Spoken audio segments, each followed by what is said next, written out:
Hi, my lovelies, and welcome to season one, episode one of Lady Logic, the podcast.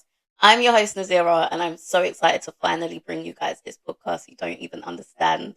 Now, I know people have probably seen the name and thought, here we go, another male bashing, man hating podcast, but I'm here to tell you that's not what we're going to do here. I don't think. I don't think. Maybe a little bit. But what this podcast is actually about is basically I feel like there's a lack of community when it comes to us women. And I remember growing up and seeing my aunts and my mum and her friends all talk about everything and anything womanhood. So I've created this to be a community led forum for us to be able to talk about everything. I'm talking periods. I'm talking PCOS. I'm talking endometriosis. I am talking hairy legs. I am talking bum fluff. I'm talking moustache. Like anything and everything we're going to touch on, including relationships, including mental health, including physical health, including chronic illnesses and autoimmune diseases that a lot of people don't understand. We are going to break it down right here on this podcast. So, this first episode was actually supposed to be very different. I have recorded an episode previously, which was supposed to be the first one.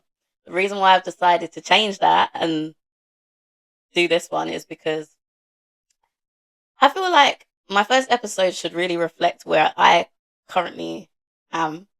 And that last episode, I was in a different place. And let's just say in the past couple of weeks, my life has taken a turn for the better. And I am in a very good place right now. And I just thought like my first episode needs to reflect that. So without further ado, I feel like this conversation really matters. Like talking about women's health, talking about our day to days and the battles that we face. It matters because a lot of the time society tries to dim us and our light and our voices. And the only way we are going to be heard and listened to is if we start shouting it from the rooftop. So this is going to be a podcast where anyone who comes here starts screaming it because they need to start listening. Anyways, let's get into the episode. So I have this question. Have you ever looked in the mirror and felt like you've disappeared? And the reason why I'm asking that is because for a long time, I would look in the mirror and wouldn't recognize myself. And it was about my appearance, but also about how I felt internally. And now that I would say I'm like 80% on the other side of that, I realized that losing yourself doesn't happen overnight. It happens gradually in weird, horrible moments that your personality and who you are starts to disappear. And for some women, it might look like putting everyone else first. It might look like surviving instead of living, existing on autopilot, living for work, living for your kids. And I had a problem where I would always put every single person in my life first. I would drop everything for anyone. People pleasing. And I didn't know how to say no. I've never known how to say no. That was something that I think maybe being a middle child, well, second to last child, there's four of us. I had this tendency of my older sibling is very loud, rambunctious my whole life. So I was always the one that wasn't really recognized. And how I would get recognized was by helping people out, always being of assistance, always being available. And that trickled into personal relationships as I got older, friendships, relationships. And I feel like when you're an adult and when you're a woman and you have a million and one different hormones buzzing around, eventually that level of stress is going to start showing up in your appearance. And with the conversations I've had with a lot of different women, I've seen that it happens to the best of us. And it's, to be honest, it's only bad if you don't end up recognizing it. And I was forced to recognize it. If I'm being honest, it wasn't something that I looked at and was like, oh, you know what? Maybe I need to start saying no. Maybe I need to start prioritizing what I want and what I like. It wasn't that. I was forced. at the end of 2025, I went through a period where I noticed things had started changing. I would say from about COVID, I think I was 25 or 24 when COVID hit. And from 2020 to about 2025, I never took pictures. Rarely did makeup. I had put on about 30 kg. I looked an absolute mess. My skin, the acne was just out of control, and I just didn't understand it. I had diarrhea every single day, and the days when I didn't have diarrhea, I was constipated. There was no in between. It was like either I'm not shitting or I'm shitting every second. Thought it was IBS. Could have been IBS. Somehow, in this current moment, I've reversed it. Right. So clearly, it wasn't what the doctor told me. Um, But yeah, I stopped taking pictures. I stopped recognizing myself in pictures with people. Like when they would catch me on the sly and take a picture of me, I'll be like, oh my God, oh my God, oh my God. And that feeling in itself, I saw the pictures and I would like secretly go on their phones and delete them just so that they're not put out there. I'm like, that's not me. It's not me. But it was me. It was me. And that's the denial. And like I said, I had to be told, babe, you've lost yourself. So yeah, and one of the biggest things for me, because all of that is a bit of vanity, the biggest thing for me was it felt like I was disassociated with every aspect of my life. Because in from COVID to 2026, I secured 2 degrees in science. And if I tell you that I recollect any of those years, I would be lying to you. I would be in conversations with people and leave the conversation and not have a Scooby Doo on what we spoke about. And I'd catch myself like disassociating constantly in another world, not even knowing what I'm thinking about. I'm just not in the room. And growing up, I was always present. So, like, my mindset was very on the ball when I was younger. I knew what I wanted. I knew how I was going to get it. I was productive all the time. And some may say it was burnout, but I don't call it burnout because for me, burnout is extreme. I just had lost myself. And it started with losing my glow. So they talk about black women being resilient, independent. We carry everyone. And I am a culprit of all 3 of those things. I was the crutch for a lot of people where if there's a problem, I'm the first point of call. Even if I don't have the solution, it's just for emotional support.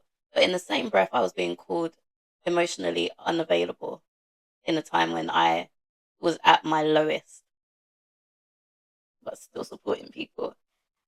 Also, um, it was a problem that I loved my autonomy, but my autonomy was what got me 2 degrees and a job with the government. In my opinion, I think that should be praised based on the amount of stress I was going through, other people's problems, stress. Because personally, sometimes, okay, this is a big thing. You have to look at it and ask yourself, are my problems my problem, or are they other people's problems that I've married? Because I've started realizing, actually, myself, I don't really have personal problems. Okay, work is stressful, but it pays me. It's not crazy stressful. My manager is the problem because he's projecting a lot of his issues on me because maybe he's not great at his job. These are the type of questions you need to ask yourself. This is very personal, but I don't want anyone to take this personal. This is just me painting a picture of exactly how you can lose yourself without even noticing. A lot of the time now, I ask myself direct questions in order to get a solution to my issues. And 9 times out of 10, they're not my problem. And I had this thing where I used to tell people that sounds like a you problem. Yeah. And that had to be removed from my vocabulary because it became a problem for every single person in my life. But once I stopped saying, that sounds like a you problem, eventually I started, everyone's problem became my problem. And I was like, oh my God, like, I can't cope with this anymore. Like, I just want to live my life and worry about myself. So, not saying I've gone back to telling people that sounds like a you problem, but I have gone back to saying, or I've changed it. Now I just say, oh, that's how you feel. I'm really sorry you feel that way.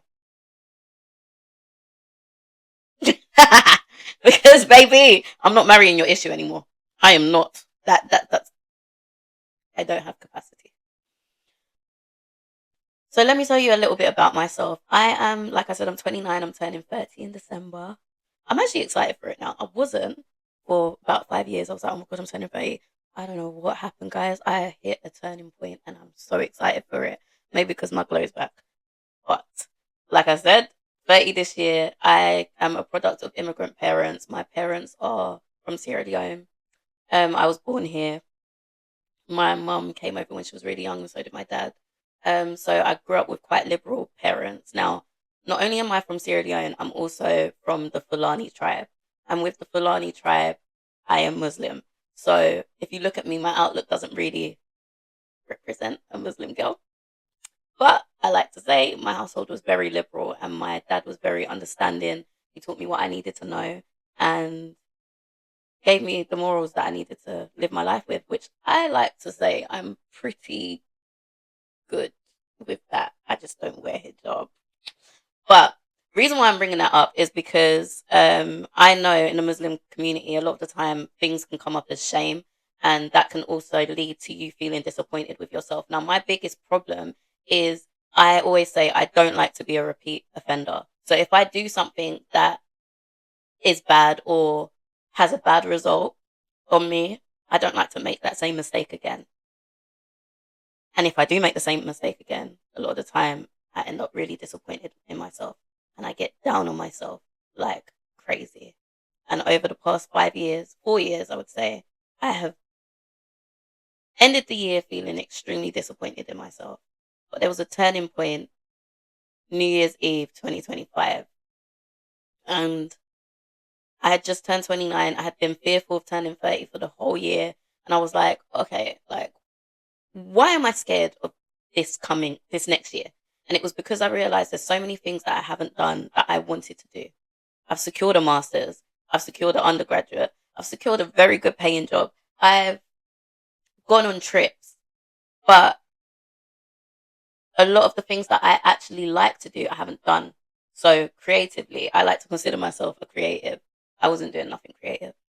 I've been drawing and sewing from as far back as I can remember. Haven't done none of that. I'm literally just doing what society says to do. Get a job, work your 9 to 5. And in that, especially when you're working and even in work, you're not feeling appreciated. So you're not feeling appreciated in your personal relationships, but you're also not feeling appreciated in work. So it's like, okay, I'm doing the same thing every single day and nothing's changing.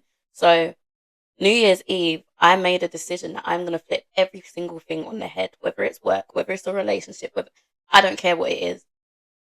Something has to give, something has to change. And that's what happened.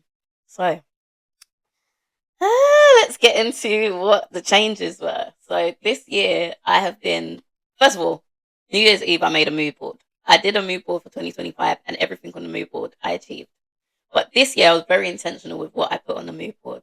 And it was health and fitness. It was traveling. It was the creative stuff I wanted to do. It was career progression and a little bit of relationship stuff. But the relationship stuff wasn't what I had in the previous year. Like obviously getting engaged and getting married. It was more like fun. Anyways, that's what I put on the mood board. So, the biggest thing that's happened this year that has made me feel very fulfilled is I have just woken up some weeks and said, I'm going away. So I went to Dubai and I had a great time. I went to Sierra Leone to go and visit my dad because he lives out there now. And that was so refreshing. It was just me and my dad, and days it was just me. I felt like a native out there. It was so refreshing. Oh my God, it was amazing. If you ain't been to Sierra Leone, put it on your bucket list because, baby, that place, dream. But the biggest one for me that has changed my life is I went to LA last month. And LA's trip was very spontaneous. My friend literally messaged me and was like, let's meet up. We met up and I said to her, I would love to go to LA. And she was like, why don't you just do it? I was like, because like financially I've got to be wise and blah, blah, blah. The normal pessimistic Nazira. And she just said, F that, you're going to LA. I'm gonna sort you out with Club Pass, and she got me living Club Pass. Oh my god, guys! Now that I've experienced that, like first class flight living, I need to get, I need to get to a stage where it's like this is just my normal life. Um, she got me Club Pass, and I just went the following week. And guys, the reason why it changed my life is because the first day I got there, the first person I spoke to, solo trip by the way, first person I spoke to said, "You are going to live about 5 different lives every single day that you're here." I was like, okay. I was so nervous on the first day, but I just got ready, went out, walking Hollywood Boulevard, ran into random people, and everyone I met, the conversation was just like feeding everything that I needed. So there was one woman that I spoke to in a random coffee shop, just sat there, and she just said hi to me. She was like, "Oh, you're from London?" I was like, "Yeah." Just came here for a solo trip, and then we just started talking about life, and I was explaining where I was currently at. I was like, I don't really want to speak on this too much, but I was just like, I just came out of a very long term relationship. I'm just trying to figure things out. Work is a bit hit and miss right now. Um, I've never known myself to be in a confusing state, and I'm very confused right now, but I'm making it work. And the funniest part of that is she said, "How old are you?" I said, "I'm 30, so I'm past it now." She was like, "What?" She was like, "Life begins at 30 out here. A lot of people are in their prime at 30." And I said, "Well, in London, maybe I need to move because in London, once you hit 25, it's downhill. You know, like 25 plus on X Factor, and they had all the 60-year-olds. Yeah." I was like, "Yeah, so maybe I need to move to LA." And she was like, "Maybe you do." And then from that conversation onwards, I am an introvert. I spoke to about 100 people on that trip. I made the most amazing friends on that trip that I still speak to on a regular basis. It was just everything I needed. And it made me realize that I'm living too small for this big world.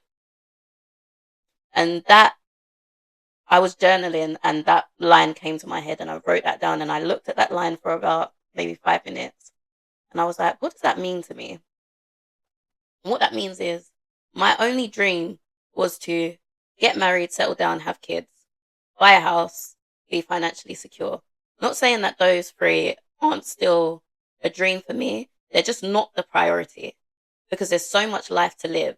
I always thought I would be somewhat of a young mum, still be successful, have a successful, but I was more excited or hopeful for a successful household. To be honest, it's that body clock that was scaring me. I was thinking, oh my God, I'm turning 30. I don't have any kids. I'm not married. And then on top of that, where I thought I was going to be, that ain't happening no more. Guys, that has been the best thing to ever happen to me. I've had so many opportunities this year. My personality has come back. I have been feeding everyone with my energy. I've literally poured so much life back into myself, and now it's so tough because I see people in the same situation that I was in, but I know a lot of the time the person has to see it for themselves for things to change. And the only thing I can do is lend support and advice when I'm asked. But it's hard when you see it. And I know people saw it in me when I was in it. So yeah, with that being said, I was looking at a lot of other black people that I admire, and two of the people, three of the people that I wanted to highlight was Kiki Palmer. Kiki Palmer is a uh, black actress who was a childhood star. I think she was on Disney or Nickelodeon, but I knew her from Aquila and the Bee. And she has a podcast right now. I think it's called Baby. This is Kiki Palmer, and I flipping love that podcast. Um, but she went through a relationship, and in that time when she had, I think it's her son's father, she went through a period where that was the first time people actually saw her as an adult who's going through it with her partner and stuff like that. Baby, her in, I think that was maybe 2022. Compared to now, you can even see it in her skin. Like she oozes confidence, the way she speaks, the way she acts, the way she carries herself. And you can tell by the way that she speaks, she has a son, but she prioritizes herself. And the reason why she, in my opinion, the reason why she prioritizes herself is because if she's not her best self, she can't pour her best self into her child and create a very stable, mentally good human being. Another person who I admire is Issa Rae. Now, LA, Insecure. Insecure is my favorite show. Everyone gets annoyed at me because I watch it on repeat quarterly. I'm not ashamed of that because you see her book, Awkward Black Girl. Yeah, I am, I am that. She is me. Insecure. Every single thing that happened from season 1 up until season 5. I'm currently in season 3 in my life. I just want to fast forward to the part of my life when everything's okay. Good luck, champ. Wrote that shit for every black girl who isn't exactly like everyone else, which means they can be considered weird or awkward. So I wrote this down, and for me, the reason why I wanted to highlight this is because it resonates so much with me. I feel like a huge theme of her work is what happens when the life you're living doesn't quite fit who you are anymore. And I feel like if a lot of women ask themselves that question, they'll realize that they need to pivot or change whatever they're currently doing. And a lot of women think it's impossible, especially if you have children. It's never too late because you don't want to look back in your 70s and 80s and think, oh, okay, my children are now maybe 35 to 40. I now have a level of independence. I've got grandkids. So do I live for my grandkids or do I do the things that I've always wanted to do? When in that time when your kids were maybe 8, 9, 10, when they got that like sensibility to know, okay, cool, I'm not going to put my hand in fire because it'll get burnt. Maybe I should start going to the gym. Maybe I should start prioritizing fitness at home. Maybe I should start exercising and doing home workouts that are free on YouTube. Maybe I should start eating for my gut health. Maybe I should start taking magnesium to sleep well. Maybe I should really focus on vitamins, or maybe I should start going for walks with my kids.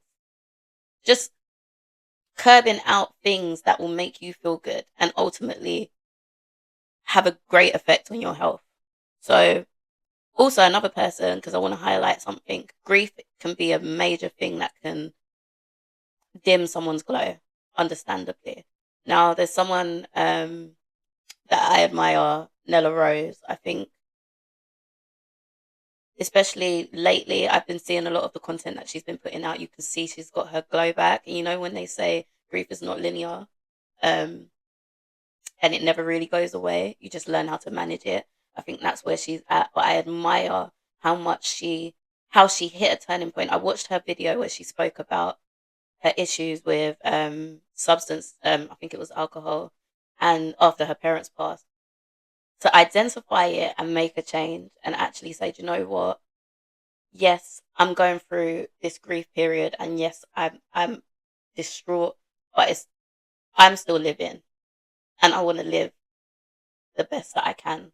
Once you get to that, I feel like if you get to that point in your grief,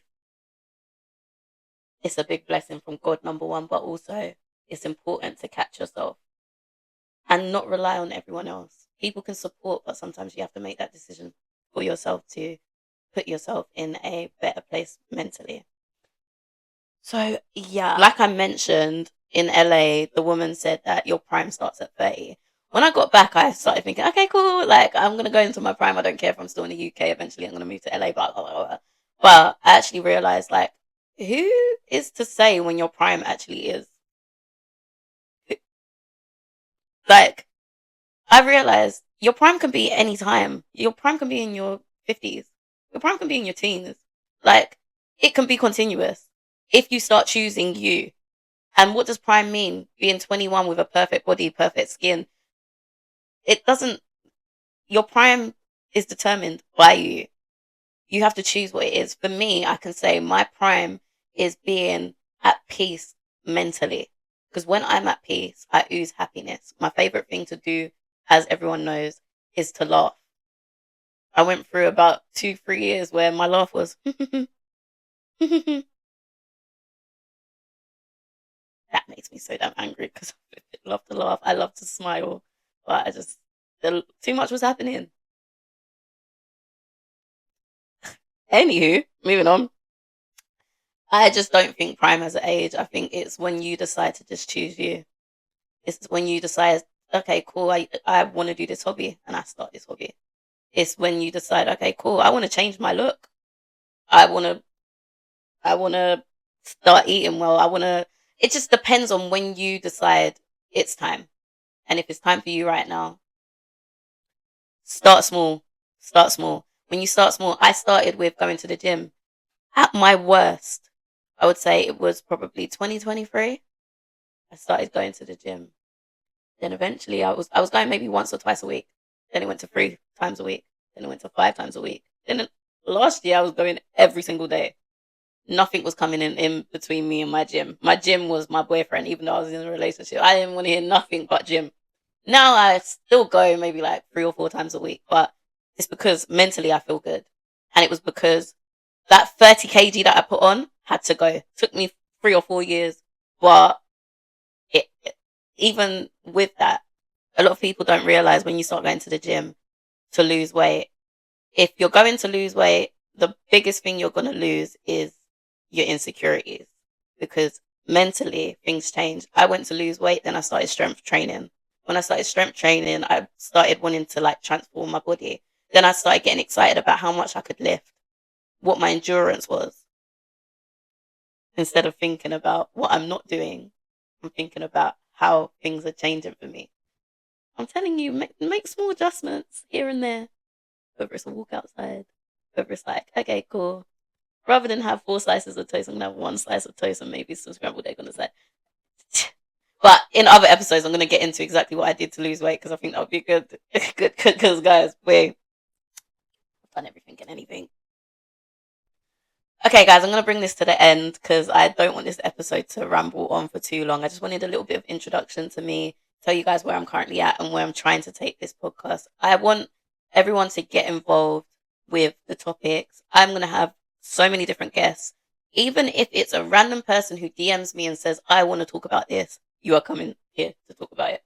That's how I want this to be, because more than anything, the master's that I did was reproductive medicine because I wanted to learn about infertility. I've done so much behind the scenes about learning about womanhood, women's health, mental health, and I want to be the person who gives us the platform to talk about it in a casual way. You can hear me. I'm not the best spoken person in the world. I could talk like this, but I just want to be myself. And in order to be myself, I need to speak. Okay, I'm going to leave you guys with this closing question. What is one thing you stopped doing because life got in the way? And what would happen if this week you started doing it again? You don't have to tell me. Just ask yourself that question and ask yourself how that would make you feel. And yeah, so I'm going to leave you guys with that. This is Lady Logic, and we are here to overthink so that you don't have to. And I shall see you guys in the next one. Thanks for watching. Call it what you want, a mystery, a topic, but round here we run on Lady Logic, yeah. It's that Lady Logic, can't be not thought taught.